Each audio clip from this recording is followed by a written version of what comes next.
ఉన్నటువంటి అద్భుతమైనటువంటి పాడి పంటలకు నెలవైనటువంటి పచ్చని ప్రదేశంలో మనం ఉండడం నిజంగా మనం అనేక కోట్ల జన్మల పుణ్య ఫలంగా ఈరోజు మనం ఇక్కడ ఉన్నాం.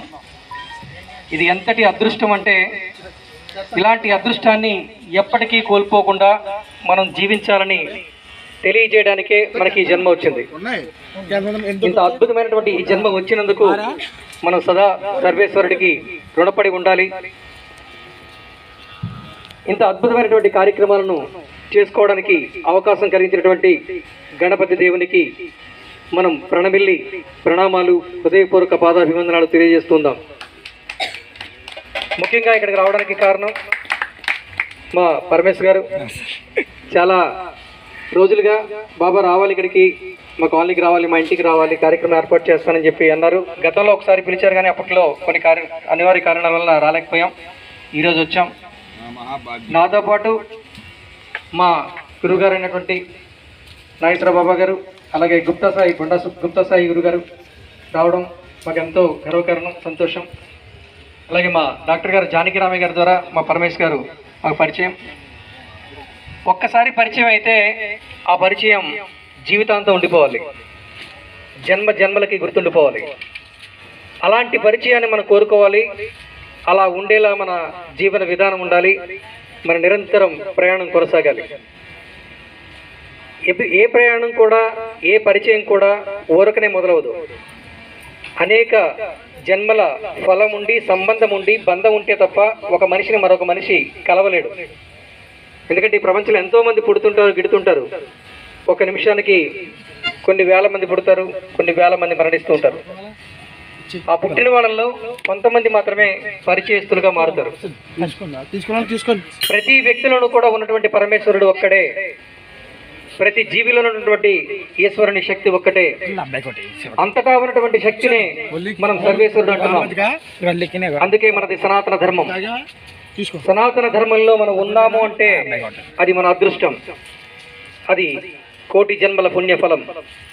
ఈ ధర్మం నుంచి మనం పక్కకి జరగడానికి ఏమాత్రం అవకాశం లేదు, ఆస్కారం కల్పించకూడదు.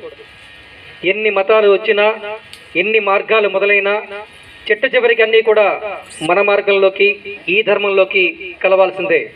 ఇది ఒక మహాసముద్రం లాంటిది, ఇది మహాసంగమం లాంటిది, ఆకాశం లాంటిది. ఆకాశంలోనే అన్నీ ఉంటాయి, ఆకాశం అన్నిటికీ వీలు కల్పిస్తుంది. అలాగే మన సనాతన ధర్మం కూడా అన్నిటికీ వీలు కల్పిస్తుంది, అన్ని మతాలకి కూడా ఆలవాలమై ఉంటుంది. ఇక్కడి నుంచే పుట్టినటువంటి మతాలన్నీ కూడా చివరికి మళ్ళీ ఇదే మతంలో, ఇదే మార్గంలో, ఇదే ధర్మంలో కలుస్తాయి, కలవాలి ఖచ్చితంగా. అందులో ఏమాత్రం సందేహం లేదు. కాబట్టి ఇంతకంటే గొప్పది లేదు, ఇంతకంటే మంచిది లేదు, ఇంతకంటే పుణ్యమైనది లేదు, ఇంతకంటే శక్తివంతమైనది లేదు. కాబట్టి దీనిలోనే ఉండడానికి ప్రయత్నిద్దాం. ముఖ్యంగా గణపతి నవరాత్రులు కానీ, దసరా నవరాత్రులు కానీ మనం చేసుకుంటున్నామంటే అది మనలో ఉన్నటువంటి ఒక బలాన్ని, ఐకమత్యాన్ని చాటి చెప్పడం కోసం, సంఘటితంగా ఉండడం కోసం. ఒక ఐకమత్యంగా మనం ఉన్నప్పుడు మాత్రమే బలంగా మనగలుగుతాం. ఎందుకు మనం కలిసి ఉండాలి? ఖచ్చితంగా కలిసి ఉండాలి. ఎందుకంటే ఈ మధ్య కాలంలోనే ఒక 15 రోజుల క్రితం మనం గమనించినట్లయితే మన పొరుగు దేశమైనటువంటి బంగ్లాదేశ్లో ఉన్నటువంటి హిందూ సమాజాన్ని, హిందూ వ్యక్తుల్ని ముక్కలుగా నరికి ఎక్కడికక్కడ పడేశారు. ఆడవాళ్ళని బలాత్కరించారు, వ్యాపార సంస్థల్ని కాల్చి బూడిద చేశారు.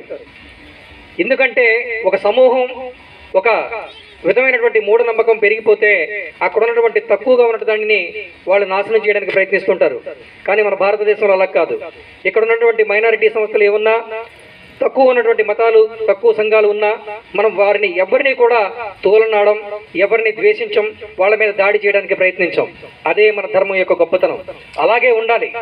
ఎక్కువ ఉంది కదా అని చెప్పేసి, బలవంతులం కదా అని చెప్పి బలహీనుల మీద దాడి చేయకూడదు. కానీ మూర్ఖత్వం ముదిరిపోయినటువంటి మతాల్లో, మూఢత్వం నిబిడీకృతమైనటువంటి ఆ ధర్మాల్లో అధర్మంగా ప్రవర్తించడం అలవాటైపోతుంది.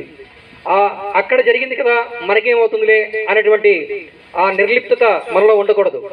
అది రేపొద్దున మనకి కూడా పాకి రావచ్చు. పక్కిలు తగలబడుతుందంటే మనం జాగ్రత్త పడకపోతే మన ఇల్లు కూడా తగలబడుతుంది. కాబట్టి మనందరూ సంఘటితంగా ఉండాలి, సంఘంగా ఉండాలి, బలంగా ఉండాలి, బలమైనటువంటి మన శక్తిని చాటి చెప్పాలి.